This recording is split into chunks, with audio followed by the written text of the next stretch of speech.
प्रशंसा की चाह छोड़ो। आत्मा का कल्याण करने वाला गृहस्थ कल्याण मार्ग की दूसरी बाधा प्रशंसा की चाह से बचे। भगवान महावीर ने प्रशंसा की चाह रखना कल्याण मार्ग की बहुत बड़ी बाधा कही है। ध्यान दे, प्रशंसा बाधक नहीं, प्रशंसा की चाह रखना आत्म कल्याण का बाधक कारण है। प्रशंसा की चाह रखेंगे तो अपने को पूर्ण रूप से खो देंगे। पूजा की कामना रखेंगे तो पतन की राह पकड़ेंगे। अर्चना की आकांक्षा करेंगे तो अस्तित्व समाप्त हो जाएगा। प्रशंसा जीवन का विटामिन है जो मन को प्रेरित करता है, पुष्ट करता है, पॉजिटिव ऊर्जा का वर्तुल का विकास भी करता है। किंतु प्रशंसा की चाह रखना विकृति है। चाह के कारण कल्याणमुखी किस चक्रव्यूह में फंसकर चारित्र को दूषित कर दे कहा नहीं जा सकता।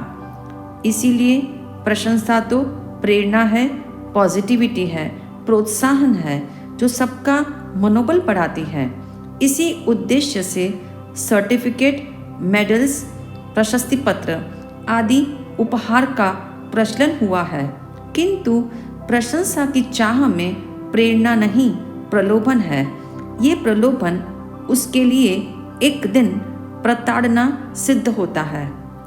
कुछ एक को प्रशंसा सहज प्राप्त होती है और कुछ को प्रशंसा की चाह में प्रवृत्ति करनी पड़ती है। प्राप्ति में स्वीकृति है, प्रमाण है, किंतु प्रवृत्ति में दौड़ है, प्रतिपक्षी है, प्रतिस्पर्धा है जो उपलब्धि तक पहुंचने नहीं देती। प्रशंसा पाने की जब प्रवृत्तियां करो और वह ना मिले तो जीवन निस्तेज हो जाता है, भीतर में हीनता महसूस होती है। प्रशंसा को क्लोरोफॉर्म की उपमा दी गई क्योंकि प्रशंसा सुनने में मीठी लगती है जो इंसान को बेहोश कर देती है। तब वह अपनी वास्तविकता और सहजता खो बैठता है। प्रशंसा की ये फितरत ही मनुष्य को सदा जागृत रखती है। प्रशंसा की चाह में कृत्रिमता है, बनावटीपन है जो येन केन प्रकारेण प्रशंसा प्राप्ति के लिए नए नए अभियान रचती है। आखिर उसकी यह कुटिलता उसे क्रंदन ही करवाती है। तथापि समझ नहीं आता मनुष्य के भीतर प्रशंसा की कामना क्यों है। मनोवैज्ञानिकों ने इस तथ्य का गहराई से चिंतन किया कि प्रशंसा की चाह मनुष्य की स्वाभाविक अभिलाषा है या देखा देखी की प्रवृत्ति है। उनका कथन निचोड़ के रूप में यूं सामने आया कि बचपन से ही मनुष्य को अपने इर्द गिर्द प्रशंसा के शब्द सुनने को मिलते हैं। बच्चा जब बोलना प्रारंभ करता है, चलता है, स्कूल में अच्छे मार्क्स लाता है तो उसकी बार बार तारीफ होती है। प्रोत्साहन एवं प्रेरणा देने की वजह से ही प्रशंसा की जाती है। तब अज्ञात रूप से उसके भीतर चाह जागती है, ऐसी प्रशंसा मेरी सतत हो। इस ललक के आधार पर मनोवैज्ञानिकों ने 4 कारण बताए हैं। पहला कारण, मानवीय मन को इम्पोर्टेंस की तलाश है। मुझे कोई जाने, माने, मेरा इम्पोर्टेंस समझे, मुझे भी मान पत्र मिले, ऐसी आकांक्षा प्रशंसा की चाह जगाती है। दूसरी बात है असाधारण दिखने की तमन्ना, अर्थात दूसरों से मैं कुछ विशेष दिखूं। इस इच्छा से मनुष्य जीवन के सारे पल असाधारण बनने में लगा देता है। तीसरा कारण है प्रतिष्ठा को कायम रखने के पीछे भी मन प्रशंसा पाना चाहता है, अपने प्रतिस्पर्धियों को गिराना चाहता है। और चौथा कारण है मनुष्य सुखधर्मी है, इसलिए प्रशंसा में उसे सुख दिखाई देता है। ख्याल रहे, चाहना या कामना से अव्वल तो प्रशंसा मिलती नहीं, मिल भी जाए तो टिकती नहीं, टिक भी जाए तो अकाट्य नहीं होती, अर्थात बहुत शीघ्र खंडित हो जाती है।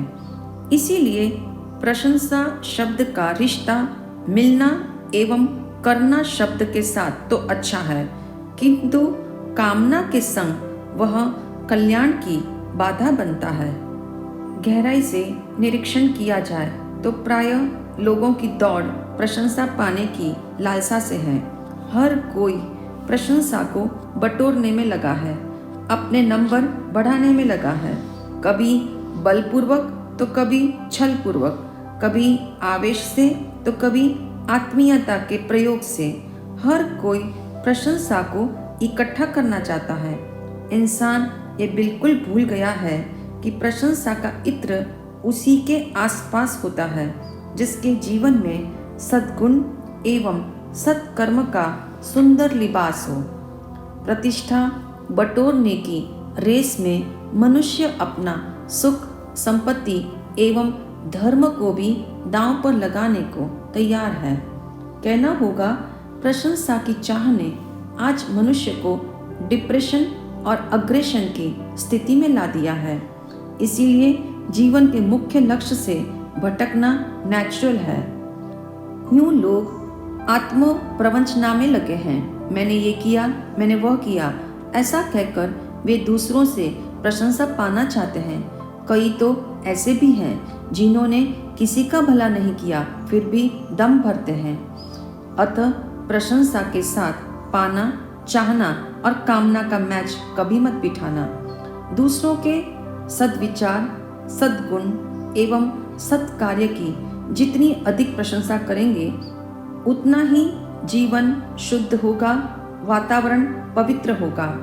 प्रशंसा यदि मिल भी जाए तो जीवन की बहुत बड़ी देन है, किंतु प्रशंसा करने का अवसर मिले तो उसका रूप इतना भी मत बढ़ा लेना कि वह चापलूसी जैसी लगे। याद रहे, प्रशंसा करना उपहार है जिसका परिणाम आनंद है। प्रशंसा करने में कभी कंजूसी मत करना। शत्रु की भी प्रशंसा करो तो शत्रुता मर जाती है। प्रशंसा करना चापलूसी न बने, उसके लिए जागृत रहना। प्रशंसा मिलना अच्छा है, किंतु पचाना दुर्लभ है। इसीलिए किसी ने कहा है, प्रशंसा मिले तब फूलना मत, फैलना मत। प्रशंसा मिलने के बाद यदि मन ने और की डिमांड कर दी तो जीवन प्रशंसा की चाह में भटक जाएगा। इसलिए सबसे अधिक सावधानी प्रशंसा मिलने पर रखनी पड़ती है। प्रशंसा पाने की पिपासा जाग गई तो कल्याण का मार्ग हाथ से छूट जाएगा। इसीलिए प्रशंसा मिलने पर फूलना मत। इसीलिए जब भी प्रशंसा प्राप्ति का क्षण हो तब अंतर्मुखी बनना, मन के दर्पण में झांक लेना, मेरे में कितने अवगुण है जिसे ये लोग नहीं जानते। ये लोग मेरे 2-4 गुणों की तारीफ कर रहे हैं, किंतु मुझे मालूम है मैं अवगुणों का भंडार हूँ। ऐसा चिंतन जगाकर प्रशंसा से न प्रभावित होना और न प्रवाहित होना। याद रखना, प्रशंसा का मार्ग बहुत सिल्की है, जो दिखने में सुंदर पर चलने में कठिन। इसीलिए अंतर्मुखता का दर्पण जरूरी है। एक बार संत विनोबा जी के पास महात्मा गांधी जी का पत्र आया। संत विनोबा जी ने पत्र खोला, गौर से पढ़ा और फौरन फाड़ दिया।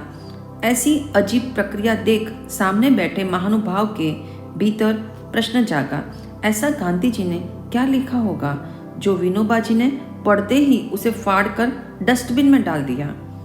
अतः कुतूहलवश महानुभाव ने पूछा, आप आज्ञा दे तो मैं इन टुकड़ों को जोड़कर ये पत्र आपका पढ़ना चाहता हूँ।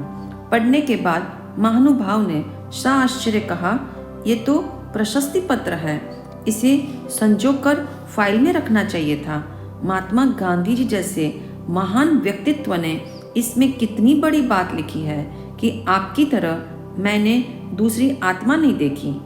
संत विनोबा जी ने कहा, मैं जानता हूँ मेरे भीतर कितने दुर्गुण छिपे हैं जिसका परिचय गांधी जी को नहीं है।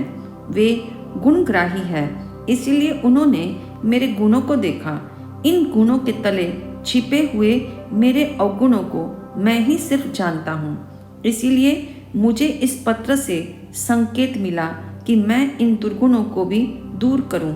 ये है अंतर्मुखी अवस्था का परिणाम जो कल्याण पथ से भटकने नहीं देता। कहते हैं तारीफ की खुराक ही अभिमान के रोग को जन्माती है। इसीलिए हमें वह तरीका ढूंढना होगा जिसमें प्रशंसा हमें छू भी न सके और हम अभिमान के रोग से अछूते भी रहे। ये सुंदर तरीका बजरंग बली हनुमान जी हमें सिखाते हैं। उनका कथन है, जब भी प्रशंसा मिले उसका पहला भोग भगवान को लगाओ। आज भी अनेक हिंदू परिवारों में भोजन से पूर्व भगवान को भोग लगाने की परंपरा है। मान्यता है कि धान दोष यानी अन्न का कुप्रभाव दूर करने हेतु भोजन से पूर्व भगवान को भोजन समर्पित करना चाहिए। इससे वह प्रसाद बन जाता है। ऐसे ही प्रशंसा का थाल सामने आए तो भगवान को समर्पित कर दो। चूंकि प्रशंसा को भगवान ही पचा सकते हैं, तभी तो वे वर्षों से प्रशंसा ही सुन रहे हैं। यदि इंसान प्रशंसा के थाल का डायरेक्ट भोजन करेगा तो अहंकार की बीमारी फैलेगी, किंतु उसका भोग भगवान को समर्पित करता है तो वह प्रसाद बन जाएगा जिसे पचाना सुलभ होगा। जीवन में विजय और सफलता मिले तो पहले प्रभु के सामने परोसना, उसके बाद जो प्रसादी मिले उसका बंटवारा कर स्वयं प्राप्त करना। फिर न प्रशंसा की चाह बचेगी न अहंकार रोड़ा बनेगा। याद रहे, प्रशंसा ऐसा प्रसाद है जो सद्गुण और सत्कर्म करने वाले को मिलता है। इसे खाद्य भोजन बनाकर पेट भरने की कोशिश मत करो। प्रशंसा जिस दिन प्रसाद बन जाएगी उस दिन प्रशंसा की चाह सदा के लिए अपना दम तोड़ देगी। आइए प्रतिदिन प्रशंसा की चाह से बचने के लिए छोटी सी आराधना करें। मैं अनामी हूँ, इस नेम प्लेट की पॉलिश सुबह शाम करें।